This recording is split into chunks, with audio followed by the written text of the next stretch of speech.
term theatre of speed is probably the most apt way to describe Bristol Motor Speedway. Billed as the world's fastest half mile, Bristol is a fan favourite for, if for no other reason, than it's being different. The track that has been among the most popular NASCAR tracks since its inception back in 1961, with grandstands towering high above the bank tracks on all sides. Bristol is probably the closest modern equivalent that we have to a Roman gladiatorial arena. And who could argue? With this, the XSLR series heads into round 5 and kick-starts the dirt section of the championship. We saw drama, excitement all last season. I'm sure it's going to be no different with this. I'm Tim Cox. We've got Jonathan Grabowski in the virtual production trailer, but right now I'm joined by Alex Andersen. Alex, welcome along. This is going to be fast, furious, and drama-filled. I mean, the times the drivers are setting, everybody's quicker than myself. I managed to set about low 15s. The slowest time we've currently got is Benavides with a 14.9. So, yeah, it's going to be a quick one, isn't it? Yeah, definitely, and especially even at a half mile. And normally sprint cars, they don't get up to be very fast, but here at Bristol, they're getting at 150 miles an hour at the end of the straightaways. So we're not only here for the first dirt race on slow motion broadcasting, but the first oval race as well. So it's a very different from what we've covered previously, and obviously for these guys it's got to be a pretty big difference going from more hardcore big heavy GT4 cars that these guys were wheeling around road courses now to small, fast, and nimble sprint cars wheeling around a high bank dirt track. Oh, with a lot more power as well compared to the Aston Martin GT4s that were in previously. You couldn't get much more chalk and cheese, as we would say in the UK. But qualifying just about to get underway. Now, in the UK, Bristol is a Cockney rhyming slang for, well, breasts, to put it bluntly. And I think a few of the drivers are behaving not to make a few boobs out on track, as we just see them heading out on their opening laps, and the qualifying is going to be done and dusted incredibly quickly. Cooper setting the initial pace there, 13.5. Whitner, well, equaling that nearest, damn it, but Nathan Stein heading to the top with a 13.4. A 10th separates all the way down from first down to about 6th places. It's chopping and changing, fast and furious. Thompson goes fastest with a 13.428, 100th second quicker than Stein.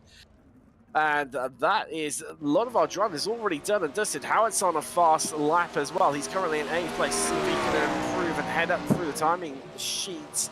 Yet to set times for Cooper, Coates, and Schenkler. As that is Howard done up into 4th. Second row for him.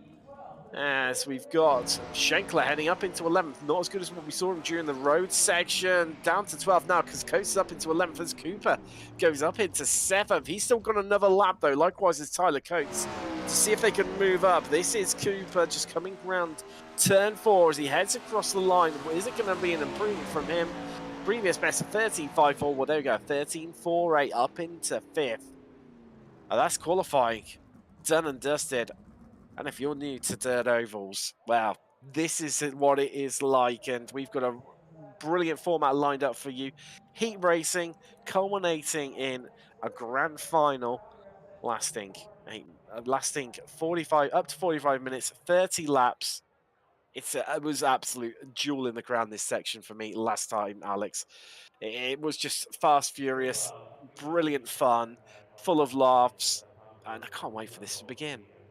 Yeah, it's going to be a fantastic race here from Bristol. And for those of you who are more accustomed to some road racing, on that side of things, this is just me speaking from experience, but most gaps in road racing, like the largest gaps you'll see between first and second, between around a 10th, maybe 2/10ths of a second, that would be considered a pretty close gap. Here on the dirt ovals, first and second separated by only 100th, and the entire top 7 can be encapsulated within 1/10th of a second. That, in a nutshell, is dirt oval racing. Everybody going as fast as they can all together to just come out and perform so well with such close times as we start to transition into Heat 1, the lineup with Adam Thompson leading, Eric Whitner in second, only 21 thousandths off, Jeffrey Cooper in third, Zachary Cooper in fourth, Rayna McGrew in fifth, Josh Clogg in sixth, Robert Schwenkler in seventh, and Scott Benavidez in eighth.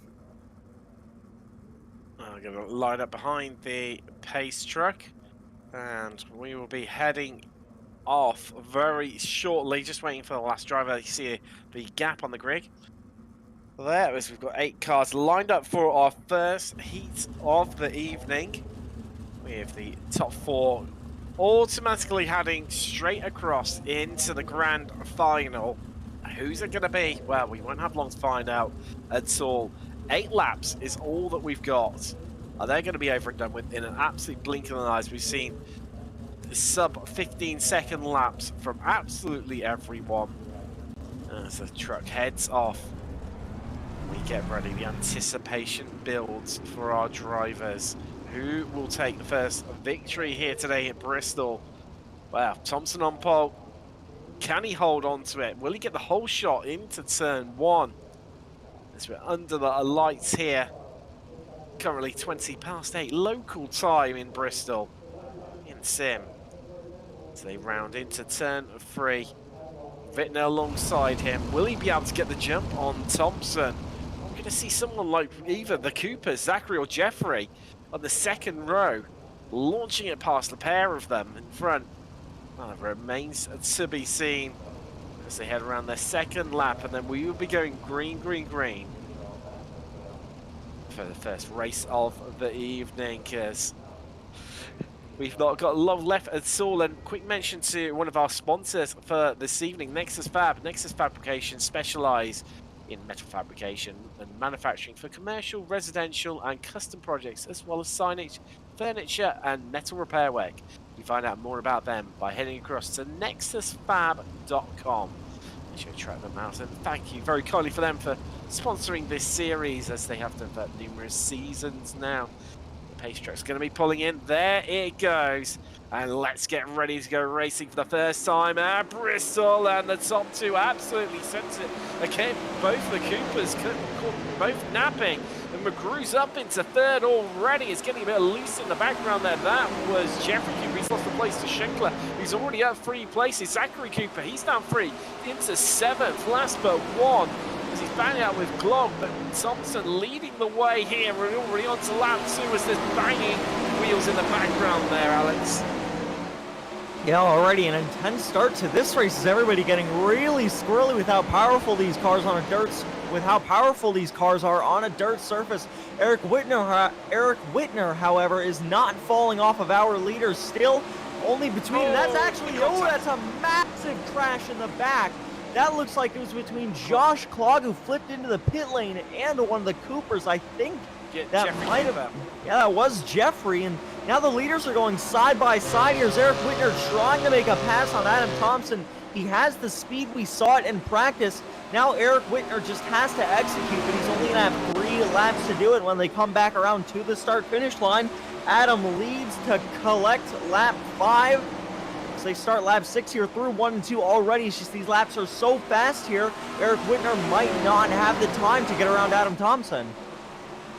He's going to have to launch a big bold move, but Whitner just looking at the fact that automatic qualification for the final, just remaining in second, just holding on to that. But as we come across the line, it's one to go, white flag in the air, and Thompson leads from Whitner, McGrew, Schenkler, all in those positions to get themselves into the final. Cooper a little bit far back, but Zachary Cooper in 5th. I don't think he's going to manage it, but there's the checkered. Thompson takes the first victory of this evening. Whitner, McGrew, Schenkler all qualify with Cooper, Benavidez, the last 2 runners out on track. And wow, that is Heat 1. Done and dusted as we head across into Heat 2. Let's take a look at your grid. It is Nathan Stein on par with Jimmy Howard, with him on the front row. Now a racer of these cars in real life. Can he transpose that real life knowledge across into the sim? Let's find out. Jerry DiPiero shares second row with Bobby Ross. Mike Sorum He's on row 3 with Tyler Coates and James Keir. And Kevin Irwin going to round out your 4th and final row of the grid. 8 cars, once again, top 4 go through to the final.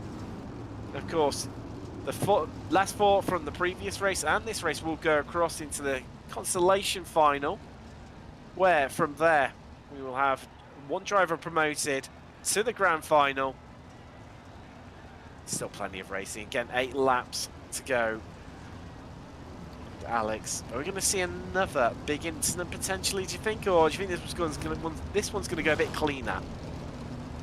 Oh, Bristol, when it has the dirt on it, as most of you should probably know, this track is usually an asphalt racetrack, but IMS puts dirt on it once a year for the Bristol Dirt Nationals and the NASCAR Cup Series races here. So these guys, I don't know, it's compared to other dirt tracks I've seen, it's very wide, but when the bottom isn't slicked up at all and the track is very clean, everybody, they gotta run the bottom. It's just the fastest way around. You can go full throttle down there, and stuff like that ends up happening, like we saw between Jeffrey and Josh Clogg last heat. So everybody just trying to go for the same amount of space, and sometimes these guys run out of room. But we're going to start the second heat as the iRacing pace truck dives into the safety of the pit lane, and the green flag is out for heat 2. We're racing, it looks like the Jim Perry machine up top. I believe that is Stewie Howard, like Nathan Stein at the bottom. Yeah, Howard. Yeah, absolutely taking control early on there. Steen just caught napping on that restart, but Tyler Coates would have started from him. He's already up into 3rd place and harassing and haranguing Stein and Howard now for the lead, who are presenting a bit of a roadblock as they're side by side, but Howard losing that place there to Stein as he went high, and this is giving Coates the chance to attack. He can practically throw a blanket over on top 3 with Ross just dropping back. Saw him. He's close behind Ross for that last possible place. Likewise, DiPiero and Keir still within a shout, but Jerry DiPiero not having the best of starts. He's down 3. Yeah, and look at those times there. Jimmy Howard and Nathan Stein just pulled off both laps, and they were only 1,000th apart, which really shows how quick these guys are here. And also, that move early on by Nathan Stein to retake the lead from Jimmy Howard really shows you how inferior the top is to the bottom right now. We're going to have to wait to see when that bottom gets slicked up to force these guys to have to drive on the top side, but currently the bottom is just so much faster as Nathan Steen once again pulls the fastest lap for this heat with a 13.761 as they take lap 7 here. Mike Sorm there in the 69 car running a 5th, trying to chase down Bobby Ross, but it looks like that top line, it's almost working for him. He might not be able to get the move done here as we take a look at Bobby Ross's rear view camera. Looks like not much being gained for Sorum there in 5th here, but back up towards the front, Nathan Stein, it looks like, is going to take the win in Heat 2 off of Turn 4. Tyler Coates in 2nd, Jimmy Howard 3rd. Bobby Ross holds off Mike Sorum to finish 4th. There's Sorum in 5th. Jerry DiPiero in 6th. James Keir in 7th. And Kevin Irwin in 8th. Wow, that is Heat 2 already done and dusted. It comes thick and fast, and this is your grid for the consolation final. Of course, one driver will be promoted to the grand final from this. Zachary Cooper starts on the front row with Mike Sorum, Scott Vinavinas, and Jerry DiPiero on the second row, with Josh Clogg looking for a bit of redemption, the fiercely forward driver. After that incident in Heat 1, he's got James Keir alongside him, with Jeffrey Cooper and Kevin Irwin. Going to round out your 8-car field. As said, one car will be promoted to the final, and the anticipation builds with these 153,000 capacity virtual fans watching down on the drivers. Actually, I don't mean to interrupt you there, but it looks like from what I'm seeing, 7 drivers will advance to the features, so it looks like one unlucky guy that finishes last could be eliminated. Yeah, that has changed since the initial start, so well spotted there. So, yeah, as you say, one unlucky driver won't make it through, and it's going to be a big race on to not be that last car across the line. And I do want to mention something before we get the consolation underway is that judging off of these lap times, these guys are always every lap shooting for laps that are under 16 seconds when the track is at its worst state. And that very well means that it's only a 30 lap feature race, which very well means due to the fast nature of this track, this race could be done and dusted within 10 minutes, which is pretty astonishing. It is, isn't it? It's frightening the pace at which these cars lap this circuit, and of course, being on dirt, not having maximum grip out there, but those wings really pushing the cars down into the ground. We've got 10 laps for the consolation final, as you mentioned, 30 laps for the grand finals. The pace truck just bringing them around. It is 1 to green. Let's peeling in this lap, and then we'll be heading off, finding out who is going to be the unlucky driver not to make it through to the first grand final of the season in the dirt oval section, as the pace truck is in. And just, well, you see Cooper just going initially a little bit, and we're green, and wow, caught Sorum completely napping. That's really compacted the field in the background there with the 199 machine there, and Josh Clog making a bit of progress on the high line.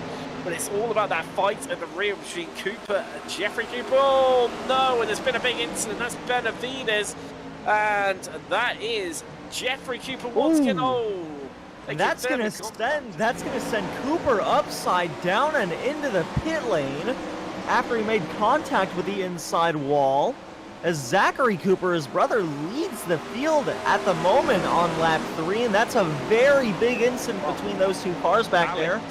We're in for a real interesting scenario here, because this is effectively a race in the pit lane between those two as to who's going to get over the line first between Benavides and Cooper, because everyone else is now through. Yeah, but I believe that this race is going to be over in under 3 minutes, so these guys don't have very long to get their cars out of the pit lane and back onto the racetrack to try and make up those laps on each other. Well, it's going to be it's definitely an intriguing one, this one, but Zachary Cooper leading from Soren, DiPiero, Clog, Kier, and Irwin right now. Is who we're going to go heading through into the final out of Benavides and Cooper. 7 completed. Wow. Definitely a different scenario being played out here in Bristol right now. It's all calmed down now on track. I think Alex just seems to have just taken it down level because they know that they're through now. It looks like everybody's trying to be as careful as they can to try and keep their car clean to just get to the end of this race as they take lap 9 here. Sorum, we saw him, he was trying to take down Bobby Ross there to try and get himself into the feature, but it looks like he's going to do it off the consolation race as they round at turn 4 to take the white flag in the consolation race. And Zachary Cooper, who started on pole for the consolation races. Actually, there's Jeffrey Cooper. His brother pulls out of the pits. That's going to seal the deal for the race on pit road. And Jeffrey Cooper is going to advance to the feature, as well as his brother Zachary Cooper, who wins the consolation race with Sorum in second, Jerry DiPiero in third, Josh Clog in fourth, and James Kieran fifth, as well as Kevin Irwin in sixth, which unfortunately is going to knock Scott Benavides out of the feature race. And going into the feature, we are set up for a barn burner here tonight. Oh, indeed. Here is your grid for the grand final this evening. Thompson and Stein, they will start on the front row with Whitner and Tyler Coates on the second row. Randall McGrew's got Jimmy Howard for company on the third row, Robert Shankler and Bobby Ross on the fourth row. Zachary Cooper, your winner in the consolation final. He's lined up alongside Mike Sorum to round out your top 10 in the fifth row of the grid. Joe DiPiero, he starts 11th with Josh Clog alongside him on the 6th row. James Keir and Kevin Irwin making up the last complete row in the 7th row of the grid. And Jeffrey Cooper, well, as you saw, got out of pit road first. That means he got through to the final and starts last in 15th, all by himself. But at least, you know, in that position, you can see everything that's happening in front of you, can't you, Alex? And it makes it a little bit interesting. Of course, we have got safety cars sorry, and cautions in this session now. So if there is an incident, we will be going yellow. And that's really going to shake things up. We saw it last season where it just really changed some of the results when we had late caution periods. And it's not going to be any different, I am sure, here today at Bristol as they come around for their first lap and head on to the second one behind the safety truck. And then we will be going green next time around. And what we're going to have happen, the Thompson is starting going to go early. Or is we going to see someone from the second row maybe jump on one or something a bit further down through the field? But we don't have long left to go. So they exit out of 2, just the back straightaway, and then 3 and 4. And the truck will be pulling in. And then we will be green for the final time this evening. To start the race at least, I'm sure we're bound to have a yellow in between. The truck just about to pull in, and let's get ready to go racing from Bristol in the grand final of round 5 of the XSLR Championship. And there's bang and Stein into the wall early on at the 57. Everybody, oh no, that's a terrible crash up front, and that's going to send multiple cars around. One upside down the 57, crab walking and already missing his top wing there, and that's a very big crash already before they even got to turn 1, and that is incredible. Nathan Stein, he started second, already in the pit lane to fix damage. Tyler Coates was involved in that as well. Jimmy Howitt and Zachary Cooper were forced to pit to repair damage. I think here, as we're looking at right now, it looks like he got through that. As we take a look at the replay, they start the race, and it looks like there was just a bunch of bumping there on the top line, and that threw everyone way out of whack. And then finally, the 57 and Jeffrey Cooper up there. That was Tyler Coates and Jeffrey Cooper. They just made contact, sent themselves into the outside wall, and nowhere to go for some unfortunate drivers behind them, as already 6 drivers into the pits. 3 of them are currently heading out, but 6 drivers into the pits with damage already in this race. Chaos to start off the night here. Wow. I said we'd probably experienced a yellow. I didn't think it'd quite be that soon, but what a big one it was as well, as you mentioned there. 6 drivers into pit row already. Cooper, Stein, Coates, Howard and Cooper. You saw, this is on board from Zachary Cooper's point of view, and just got collected up. An instant bystander, and likewise, Jimmy Howard there in the 57 just came careering through and found nowhere to go. The lane he was trying to take just got completely and utterly shut off. And that is how he was caught up into it, and looking like I think he may well be out.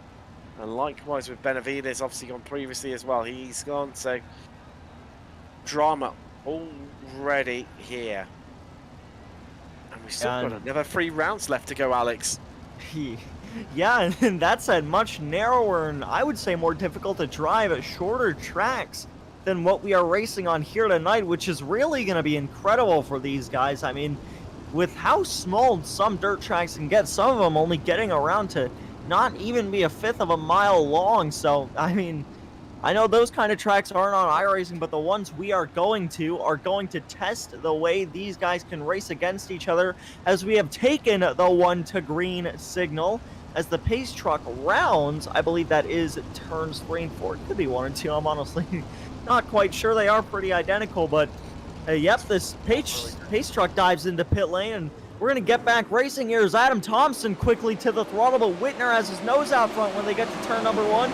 McGrew now trying to get to the inside of Whitner as Adam Thompson takes the lead here. We've made it through 1 and 2 as they enter through 3 and 4. That looks like another yellow on my screen. Actually, no, that's just a bug. Wait, no, that was a yellow. It's yellow. It is a yellow. So there's been an incident involving Coates. So let's take a little look. Has he got it into the wall? Let's say there's the 57.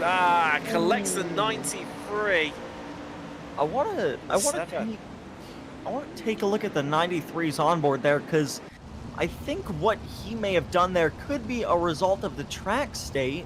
because for those of you who aren't accustomed to dirt racing, you'll see that dark line where these guys have been running on the inside line. That in dirt racing is known as the slick line there. You can see Nathan, there it is in the background, you can see drives right through it, makes the car oversteer more than he wants to, and an explanation of that is that slick line is just where these guys have been running the most, and that is where there's going to be quite a bit of mud and stuff like that, and it's going to make these cars extra loose when they run through it, which is why these guys are going to have to start moving to the top side as this race goes on. And I think that wreck might have been, looks like Stein, he was trying to get into turn one cleanly, and he just threw it too far into the slick line. You can see it, that dark line on the inside line there, and it looks like he just threw it too hard in there and just got the car more sideways than he wanted it to. And unfortunately, the car behind him, Tyler Coates, just not able to react fast enough to get out of the way.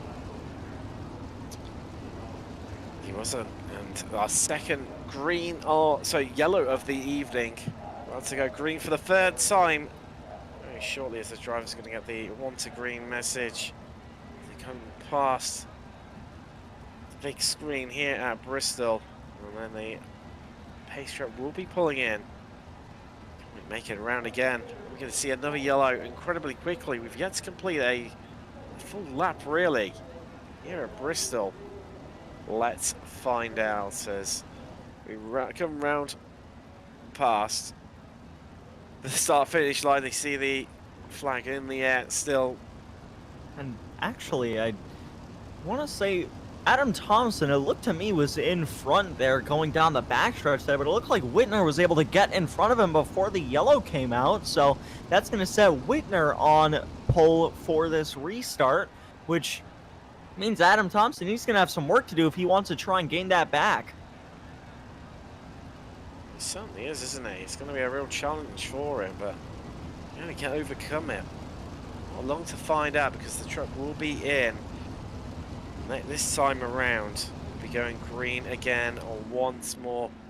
A trip into the unknown. And who will come out on top?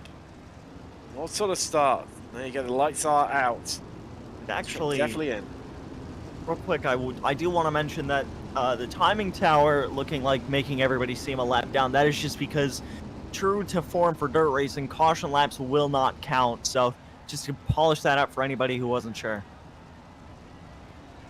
Cooper still in, as you say, laps down, so he's effectively the back of the field, but as the truck runs turn 3 and into 4, wait for it to pull in. The anticipation builds, the revs build as we go green once again, and a bit of moving around there from the 47 and the restart. Oh, sorry, 67, apologies. That was Randall McGrew, and just loses time there. There's Thompson, Whitner, and Ross streak away at the front. Breaking away as the top 3 is, oh, that was Schenkler loose and makes contact with Sorum in the background there. Schenkler gets away. Sorry, no, it was Klomp, wasn't it? Those two running near identical liveries. And we have gone yellow once again. I think it must have been from that contact. Yeah, it looked like, I'm not sure who hit him originally here. Is actually, no, it was from a completely different thing. Cooper goes into the outside wall, saves the car, but still, iRacing, oh, there he goes again into the wall and parks it in the pit barrel. So iRacing deems it necessary to throw the yellow once again here for the 3rd time tonight. And I originally thought it was for Mike Sorum. I mean, he saw him make contact, and then he was heading towards the inside wall in the front straightaway. So I thought that's what it was for, but looks like just not a good night for, I believe that was Jeffrey Cooper there. It's, I or tell excuse you me, what, that was Zach. It was, I tell you what, it's going to be a little bit of a break here, isn't there, while we get green again. But I tell you what, hopefully we get some proper racing underway next time around as the field's starting to thin out a little bit now, but drivers are rejoining. Obviously post the incident, but I mean, these obviously 2-lane restarts, you know, we're not having single lane restarts until much later, until last 10 laps of the race. I think that's what's causing a lot of it here, which is from the fierce competitive nature of the drivers where we're getting underway, Alex. Yeah, and normally in dirt racing, most restarts are single file from the outside line, so it looks like we're not going to be able to experience that until lap 10 of this race, like you said. So, looks like is actually we're only on lap 4 after continuous yellows, so we still have to wait quite a bit, and we just need these We do. guys to sort themselves out in order to get this race really going. Do indeed. As Thompson leading from Whitner, Ross in third, Grew, Schenkler, Soren, Clog, DiPiero, Cooper, Irwin, Kier, and Stein. The last few runners as their lights are still on. As we're just waiting for the last few drivers to catch up to the back of the pack, and then we'll be racing again once more. So those lights still on the track. I imagine it'll be one to go next time around when it comes past the start-finish line. Yeah. Wow. This is going to have to be another war of attrition, isn't it? Yeah, really is. It looks like it's mainly been a fight for survival so far among the field here, as these guys have just tried to keep their noses clean, and mostly up front, everybody has been able to do that. It just looks like checkups and people not giving adequate room throughout the field have just led to multiple yellows. It looks like Tyler Coates is going to pull back out onto the pits there, as you can see him on the timing tower. So we're going to see if we can get back racing here, as it actually looks like we have switched to single file restarts as the lights are off on the pace truck, and these guys are going to round at turns. Actually, I could be wrong on that. Actually, yeah, 1 and 2. Yeah, that was 1 and 2 actually. So excuse me on that one, but these guys are going to pull to the back stretch here as Adam Thompson. It looks like I thought he was going to bring him up to the top, but it looks like he's going to stay in the center of the racetrack and just try and avoid him from restarting the middle of the slick line as the iRacing safety truck once again dives into the safety of the pit lane. And the green flag is out once again. Adam Thompson quick to the gas, but Whitner not that far behind here as they round 1 and 2 for the first time on this restart. Bobby Ross goes wide there as Adam does as well. Brandon McGrew is through into 3rd place, and currently Sorm and Schwenkler side by side for 5th place there. As it looks like that, oh no, Schwenkler's inside, that's gonna knock his top wing up, but he does save it. Actually, no, his top wing is still there, and it looks like he's gonna save that.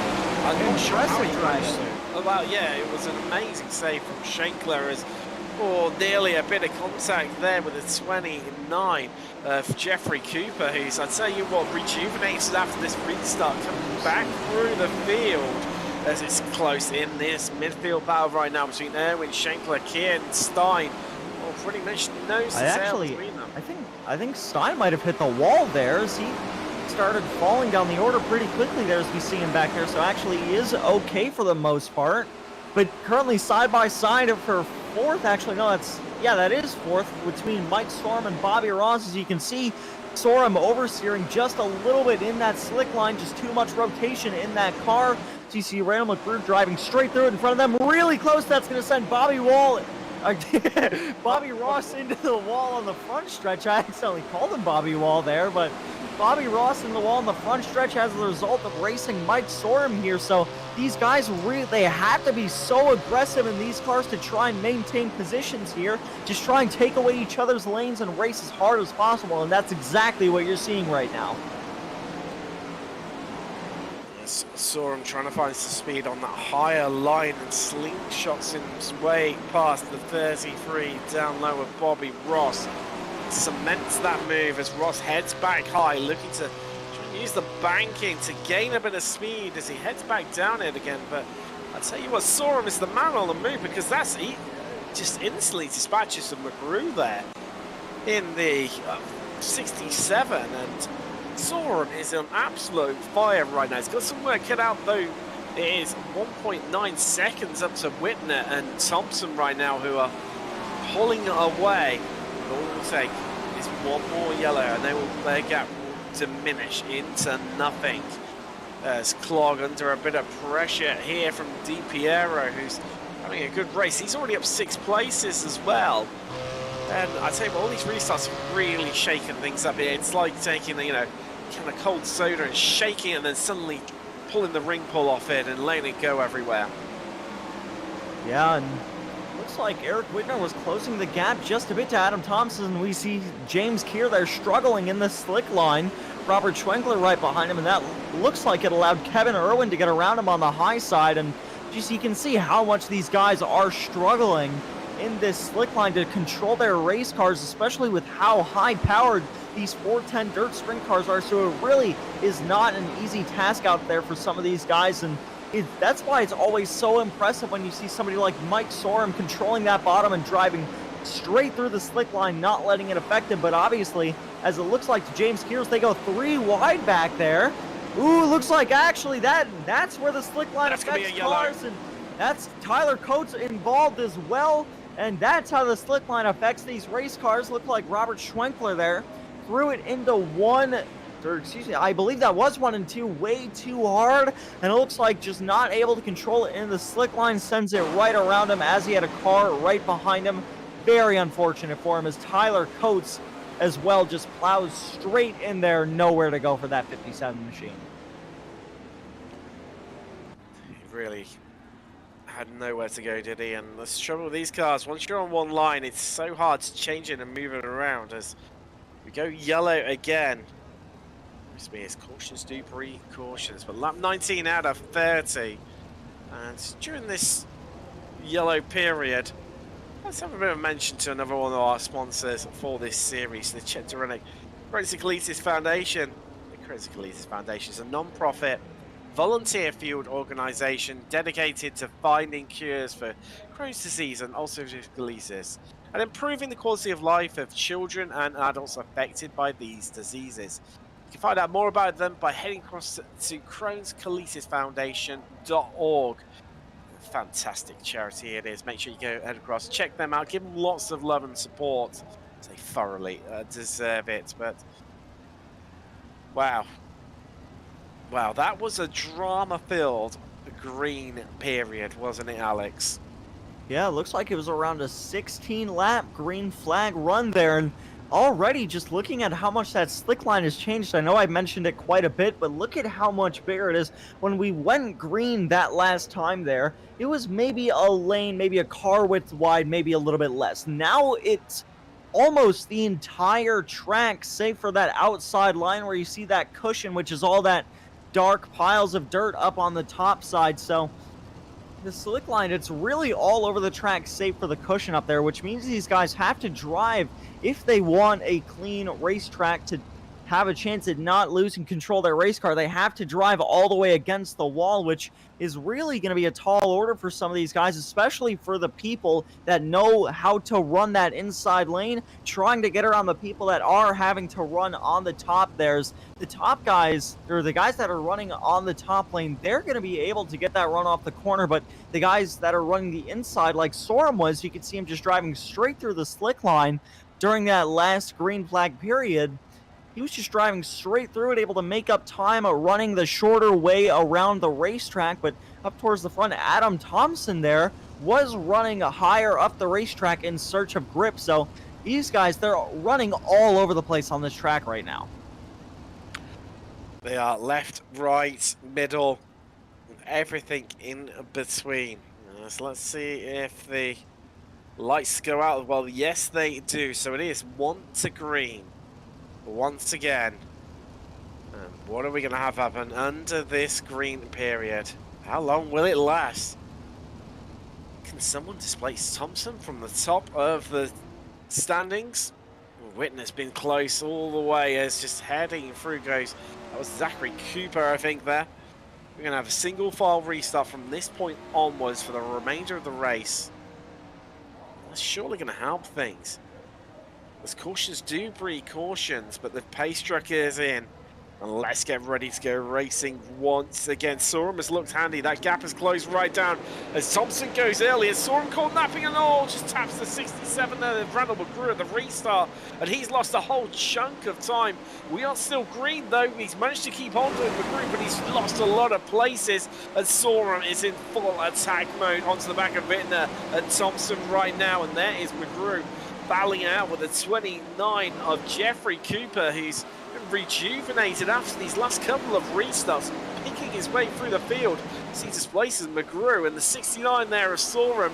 Wow, look who's right up behind him. It's that 33 of Bobby Ross as they go higher and higher in search of the grip, cutting down to low to try and get use the banking as a bit of a slope to try and speed the car up quicker, save their acceleration. Going to be a loose in the background there. That was Kevin Irwin, and Schenkler just getting past him. But we've gone green so far, and it's all looking like it should remain that way, Alex. Yeah, and this is where Whitner needs to really get his head in the game if he wants to catch up to that 244 car here. That gap slowly but surely increasing here, as it was around 1/10 of a second, maybe a tenth and a half on that restart. Now it's opened up to 6/10 of a second, so if Whitner cannot get this thing wound up, he might end up finishing second or even third, as we see Sorum back here, currently really running off the cushion up there. He might get around to Whitner for second here, which would set Whitner down a few points here if he's in the battle for the points. But McGrew and Schwenkler side by side. It looks like Schwenkler might have tapped the outside wall there. I could be wrong, but McGrew's going to concede that place, and Schwenkler is going to pick up 8th, as you see Josh Claw just in front of him. So looks like these guys have spread out for the most part, and looks like don't want to try and bait a caution. But it looks like we might be clean to the end of this race. Well, let's find out. We have got 2 left to go here in Bristol. There's a spinner in the background there. It was that Sorum. There you go, Alex. I think I baited a caution.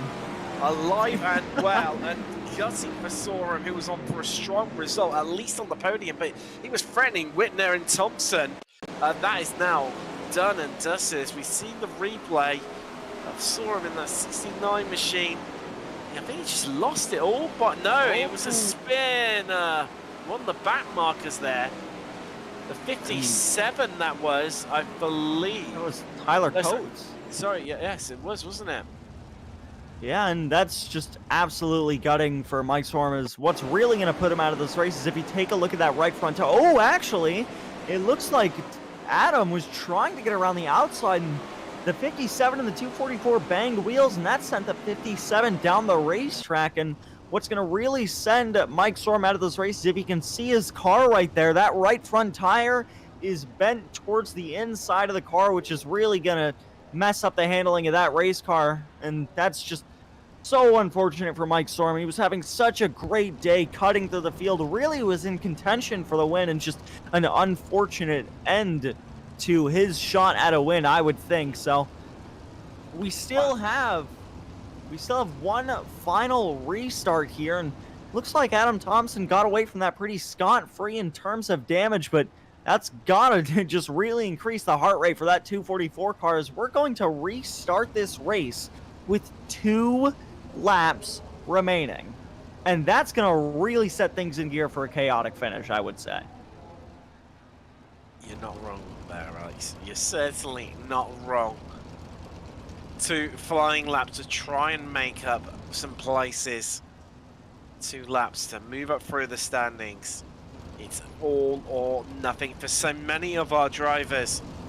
Gutting for Sorum, who's gone from 3rd all the way down to 12th. Jeffrey Cooper up 10 places so far into 5th, and that's 29. He's in with a good shout. He's, as I said numerous times, at each of the restarts, he's gained confidence and got pushed further forward through the pack. The yellow's still on the track, so he's got another couple of laps left to go before we go racing once again. Time charge just sorting itself out right now as the drivers follow through. Will it be Thompson to hold on to the victory of his 2nd victory this season and the 1st victory in the dirt oval section? Or will we see someone else? Will Whitner take the top step of the podium? It'll be his first time on the podium this season. Ross, he's yet to head onto the podium either at all in any of our previous rounds. Or will we see likes of Di Piero, Cooper, or Clog? Or even Schenkler might be within half a Shells as the lights are out on the safety truck. We get ready. 4 more corners left to go behind the truck before we go green. The anticipation building. Those last second preparations, everyone trying to bunch up as close as possible. They don't want to be caught napping at the restarts. With so little time left to try and make up places, they all need to bring their A game to these final 2 laps. With essentially 4 opportunities into each of the sets of corners, but the truck is in. And the anticipation builds. Look how close Whitner is as Thompson gets on the gas, and we go green, green, green. Thompson goes high, Whitner goes low, and Whitner pulls alongside, but it's not quite enough. The momentum going towards Thompson on that high line as Ross, he's in third still for now, but Di Piero is not far behind him, and Clog is in the fight too. Oh no, there's been another incident, but we are white flag here. We're going to carry on all the way too, as Thompson still in the lead, and he's going to take the first victory of the season within the dirt oval section. Whitner second, Ross in third, and wow, what a crazy last couple of laps there, Alex. Yes, actually, there was a wreck in the back there as well, and that took off the left front tire of Jeffrey Cooper, which is going to just send him completely out of control here, and just very unfortunate here as there's the incident. Looks like Cooper hit the wall there. McGrew nowhere to go. A hard hit there for the 88 car as well. The 67 up and over, and a lot of people just nowhere to go when that happened there. As you see Kevin Irwin driving there in the background, there was Jerry Di Piero's. Oh, looks like Bobby Ross, everybody messing around out of the finish. You see Bobby Ross upside down right there after the finishes. We're going to take you through the feature results there. Adam Thompson really, I believe, led every lap, if I'm not mistaken. A great showing of driving for him as there he climbs the catch fence in the background, and he wins the race in that number 244 car. Eric Whitner ends up second after a good fight all day. Bobby Ross ends up third, Jerry Di Piero in fourth, Josh Clog in fifth, Robert Schwenkler in sixth, Zachary Cooper in seventh, Mike Sorum in eighth, Kevin Irwin in ninth, James Keir in 10th, Jeffrey Cooper in 11th, Randall McGrew in 12th, Tyler Coates in 13th, Nathan Stein in 14th, and Jimmy Howitt rounds out the field. Looks like he didn't even start back there in 15th position, as there's Adam Thompson celebrating by flipping himself on his side yet again. Fantastic race from everybody. And Tim, what do you say we get to some interviews here for our leading drivers? Nice indeed. Let's have a chat to some of the, we've got our top 3. Let's have a chat to our Victor here today in the first round of the dirt oval section, now joined by Adam Thompson. Adam, congratulations. It was a tough old fight out there. Yeah, you could, that's an understatement for sure. The cautions at the beginning, didn't really know how the track was going to evolve and the lines and all that stuff, and man, I got in that contact there at the end, and I was super worried about my restarts. Didn't know if I had a broken rear end or not, but I only needed to hold on for a couple laps, and Eric kept me honest the whole time. He did. Talking about that final restart, you elected to go high. Eric went low. What was your reasoning for going high? Did you feel like there was more grip up there, or were you looking to use the, you know, effectively the downward slope coming off the banking as a bit of extra forward momentum and acceleration? So here's the thing, Tim. I need you to understand something. I know you're from England, and you don't really have the dirt scene over there, but we have this thing called a cushion over here in the US and in Australia. And what that does, basically, all of the dirt gets built up along the wall on the high side. And you can hop into that. If you can get your right rear tire into that, going through the corner, you can hold your car, you get faster speed.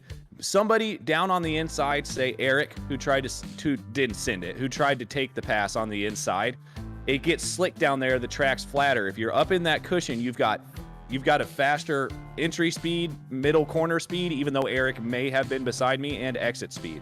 So once I was able to clear him, it was easy for me just to get down on the inside and run that line I'd been running the whole race. But yeah, I elected to try that cushion, and I saw Eric get the run he did, so I was hoping I was able to clear him coming out of turn 2, and then I just got back down to the inside and started running the line.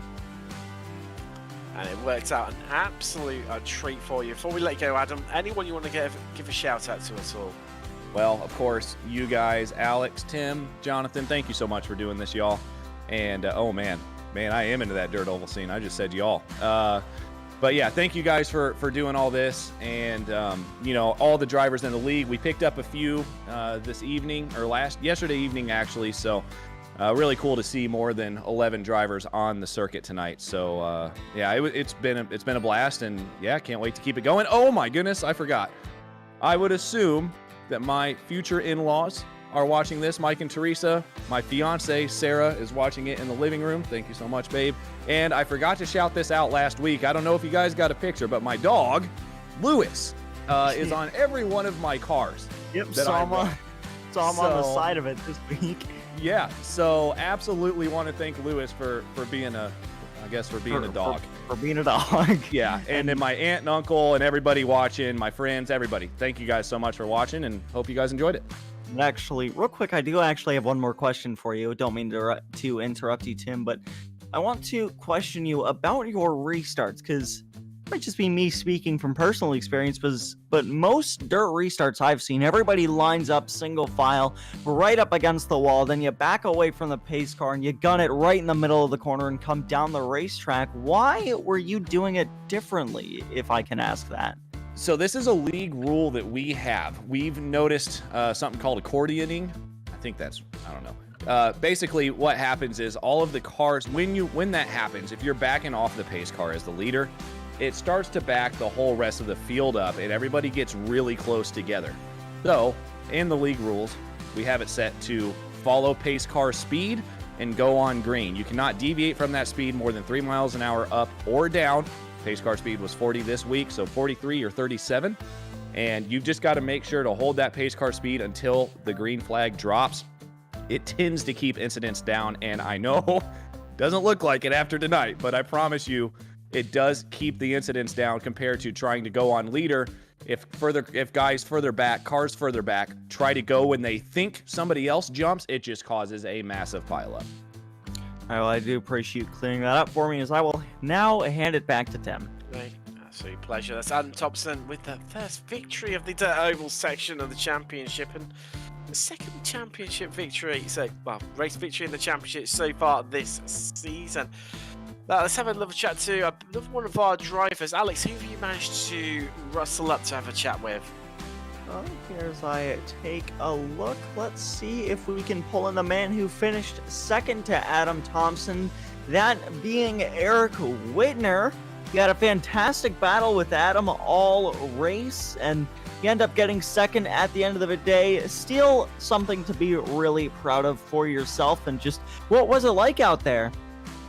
It was a lot of fun. After the first few cautions, and we got that long green flag run, it felt nice. It was actually fun to run the track in a bit. Last season, I got a little too competitive, and it wasn't that much fun with me for the midgets. This season, I'm trying to take it more relaxed, just have a Sunday night as a relaxing night. So, I mean, I could have been ripping the wall down and really tried, but I want to try a few different things with not being familiar with the fixed setups. But yeah, it was a lot of fun. Adam had a great run. I mean, I couldn't catch him because I wasn't running sliders or at the wall really. Yeah, and I saw you when Adam Thompson was really running up in the cushion there towards the end of that race. You were still driving straight through the slick line on the inside there. So I mean, how different was it compared to the running the outside line? So here at Bristol, I've noticed the high line and the bottom line can even out depending upon where that little grip strip is on the, like right above the apron. If certain people don't run in that bottom grip strip, you can still hit like 14 ones or twos and be faster than the top if the top is all the way at the wall.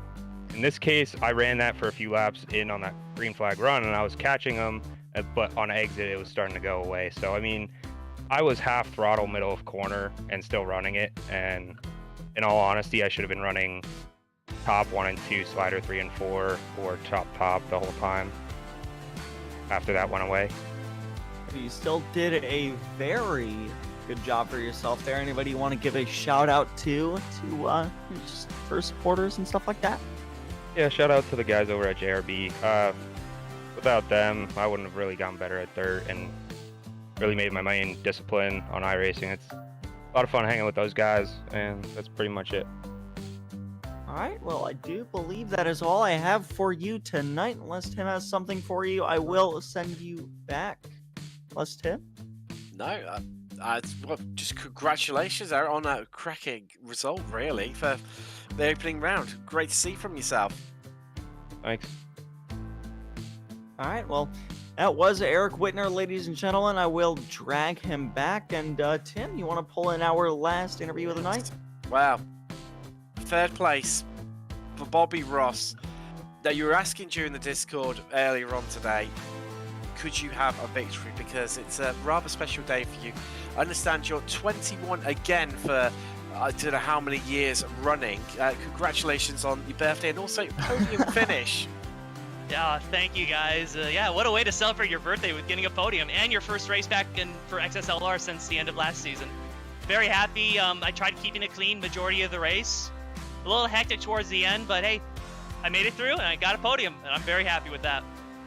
Just put us in the car at those restarts because they looked really, really hairy, and it's the perennial cautions, breed cautions as well. Just what was your tactics around each restart? For me, at least on the restart, just take it easy on the throttle. Don't just jam, put your pedal to the metal. Just take it easy, roll into it.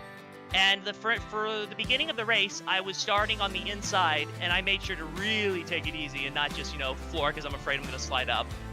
And but I realized at the end, because I was able to adjust the wing on my car, and that helped me with the grip. And as I got more comfortable with the handling, as the track deteriorated, I was able to go a little bit more faster, and I was able to, in the end, get it on the podium.